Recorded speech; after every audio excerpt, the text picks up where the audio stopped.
Bonjour à vous qui regardez cette vidéo. Alors, on attaque avec les premières étapes de construction de notre console, mais également et surtout un gros point, la configuration de Recalbox, spécifiquement pour le projet de la Game Boy Zero. Vous allez voir qu'il y a quelques étapes de configuration qui sont assez techniques, et je vous cache pas que quand je me suis lancé dans le projet et que j'avais pas toutes ces informations, c'était assez galère. Fort heureusement pour vous, si vous suivez à la lettre ce que je vais vous énoncer dans la configuration, vous allez avoir aucun problème d'affichage d'écran ou autre. Juste avant de se pencher sur la partie logicielle, on va voir ensemble les premières étapes de construction. La première va consister à retirer l'écran et son driver de la coque en fait, de la caméra de recul pour voiture. Donc vous voyez, on coupe tout simplement le câble. On va retirer les 4 vis qui maintiennent l'écran et son driver à l'intérieur du boîtier.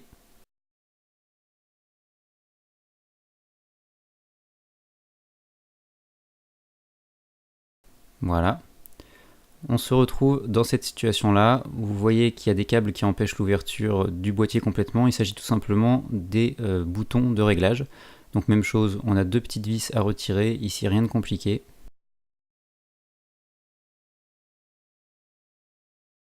Une fois que c'est fait, vous allez pouvoir retirer la partie inférieure du boîtier et on se retrouve avec le driver qui est collé à l'écran. Et alors là, l'étape un peu délicate, il va falloir pousser sur la vitre et retirer l'écran comme ceci. Donc en fonction de la quantité de colle qu'il y aura sur le pourtour de votre écran, ça sera plus ou moins difficile. Là pour le coup ça a été facile pour moi. Le but c'est de conserver les câbles de couleur qui sont déjà reliés au driver, ça vous évitera d'en souder des nouveaux au même endroit. Donc il va juste falloir qu'on retire la gaine noire de protection.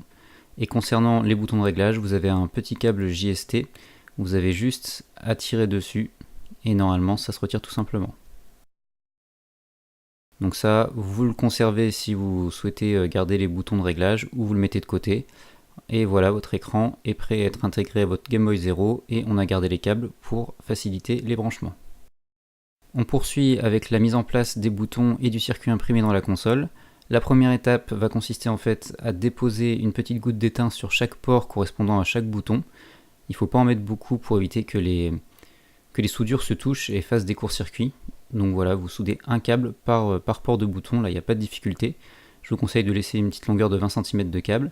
Et on va positionner les boutons. Donc là vous pouvez voir que j'ai déjà collé les 2 supports pour boutons X et Y supplémentaires imprimés en 3D, qui sont fixés avec de la super glue. Et vous positionnez les boutons en faisant attention à ce que ça soit cohérent par rapport à une manette de Super Nintendo si toutefois vous voulez conserver ce design. N'oubliez pas que vous êtes à l'envers par rapport à une manette, donc il faut inverser les couleurs par rapport à la manette quand vous la regardez comme ça. Ensuite, vous mettez donc la croix directionnelle, même chose, et les boutons Start et Select.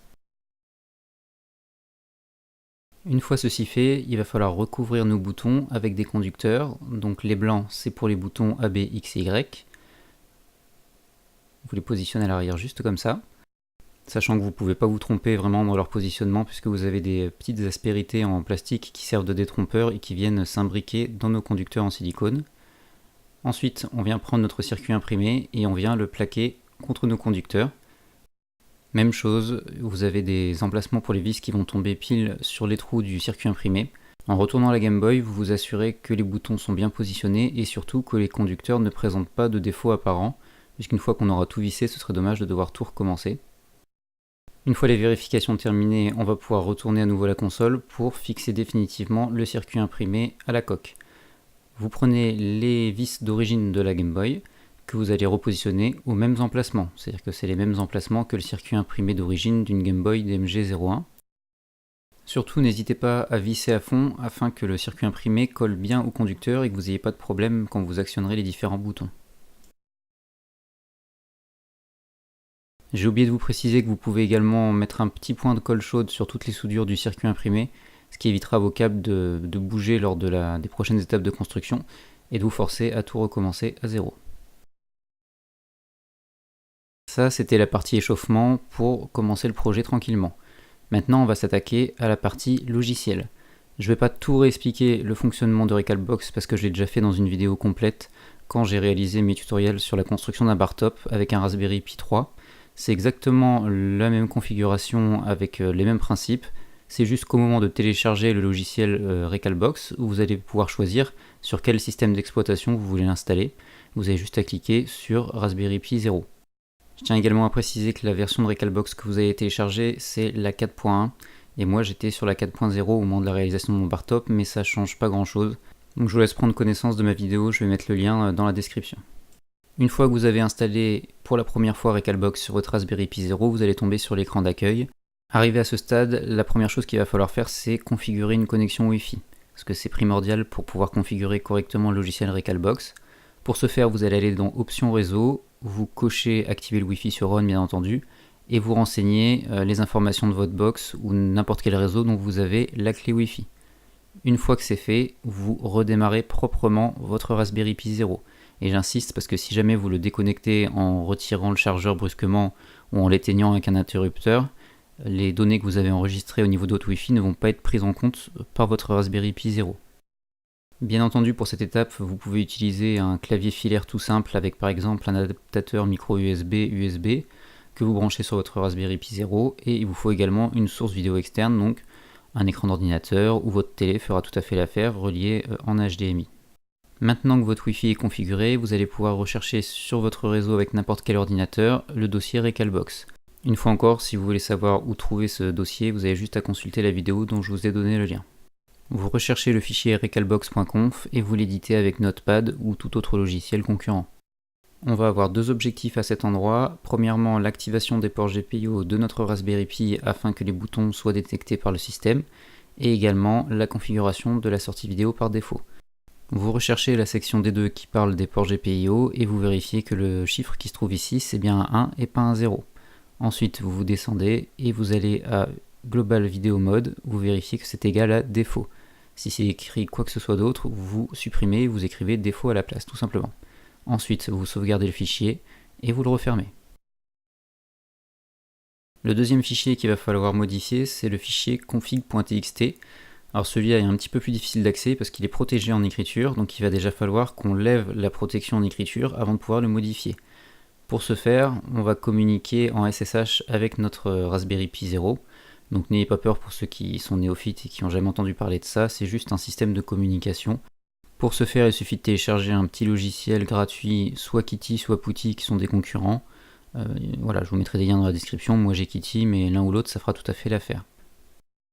Une fois que vous lancez votre logiciel, vous allez vous retrouver sur cette boîte de dialogue, vous renseignez ici Recalbox, vous faites Entrée, et vous allez vous retrouver sur cette console. À cet endroit, vous allez taper root, R-O-O-T, vous appuyez sur Entrée, là on va vous demander un mot de passe, et vous tapez Recalbox root. Vous appuyez sur Entrée.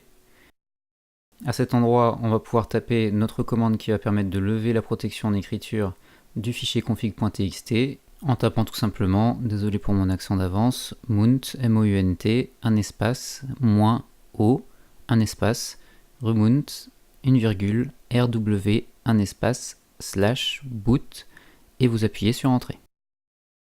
Voilà, on peut maintenant accéder à notre fichier config.txt et on va le modifier en tapant la commande nano, un espace, slash, boot, slash, config.txt. Et on appuie sur Entrée.